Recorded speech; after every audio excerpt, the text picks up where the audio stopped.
any of you can pick up the first one. I don't know the answer from all three of you. If you wake up tomorrow with a superpower with something to do with AI, what is the first thing you would do with that superpower? It could be in your field of work, it could be anything else. Fact checking. The ability to fact check everybody's WhatsApp messages and shoot it down if it's rubbish. So all uncle WhatsApp messages. This is so real. This is, look at all this Twitter, the whole X and Twitter in Elon Musk's agenda in US right now. It's all about making sure that there is a social platform which allows people to open up, but also does a very efficient fact checking as well, right? So I think it's a very, very good answer. Thank you. I think I'm going to go a little more boring, but personal also. Like I think health. I'm most excited about AI and health because have you seen some of those movies where like literally they have a machine and you go into the machine and it just like kind of cures everything that you have. I think so. Just like in sports, when you think about the amount of injuries people have that stop them, the fitness that you want which you can't get, which you're always chasing behind. I think if AI can improve healthcare, which is very much on the horizon, right? It can improve life like as we know it, like longevity, healthcare, keep you in your prime, get people to play more sports.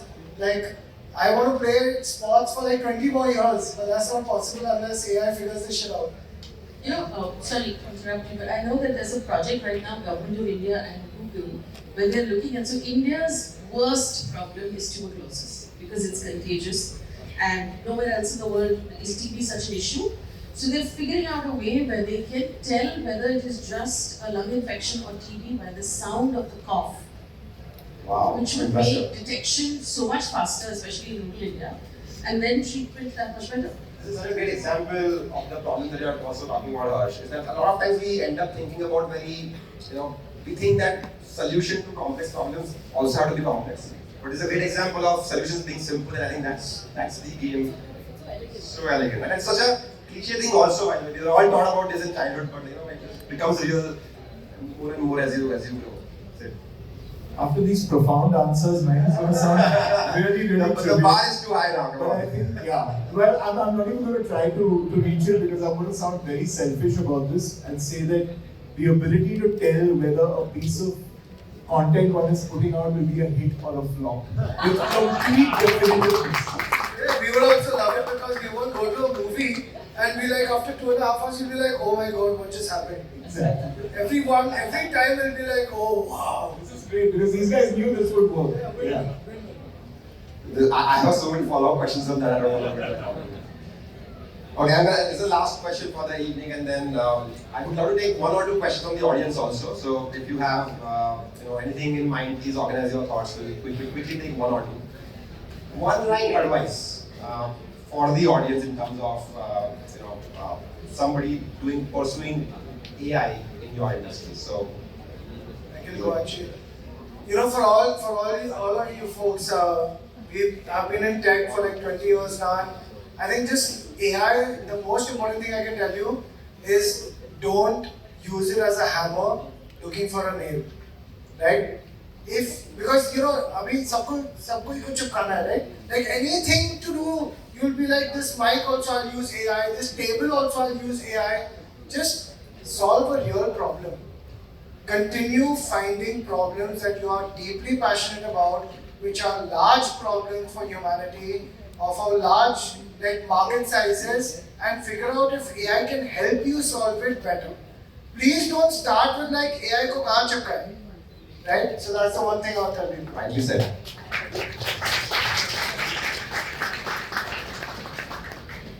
Like I already said earlier, all solutions should ideally pay for themselves because whenever a social sector solution requires handouts, it tends to die out if it doesn't keep the handout going. I think the other thing is look for problems within your own social circle that you can solve for, and sometimes the solution is really elegant. But in India, I would say if we're looking at a mass AI solution, remember that not everybody speaks the language. Whatever language you're working in, not everybody will speak that language. Not everybody is fully educated, not everybody is fully tech educated. So keep that in mind in every solution that you're working. Spot on. If I had to speak to members of our fraternity in the entertainment industry, there tends to be a certain amount of romanticism with regard to the way things used to be, and a certain skepticism of any new technology. And whether it was the LP becoming the CD, becoming the or the LD becoming the DVD, becoming streaming, there's always a certain resistance to it because you feel like it's going to impinge on your artistic integrity or your ability to tell unique stories or be human in the way that you. But I think the fact is that you need to embrace technology and leverage it to improve your art, right? Don't look at it as something that threatens you. Look at it as something that can enable you, because it exists. It's here to stay. You have to be able to figure out how to make it work for you rather than fight it. And I think that's the one message I think people within the end. And it's a very tough one to crack as well because I think the classic use case in today's world on this chat GPT is just not just textual response, it's also you can give it a prompt and it will create a short film or a short video for you as well. And there are a bunch of great tools which like really create almost real looking films. Right? And there was this whole narrative in Hollywood recently where people were like, well, this is going to just put the whole industry out of business or out of jobs, right? And things like that. But I think that's where it's so difficult and important for artists to kind of still up their game.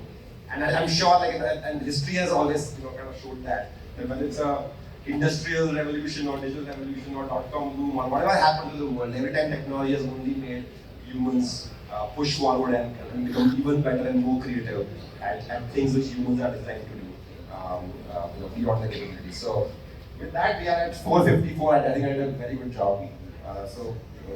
Pat on my back as well.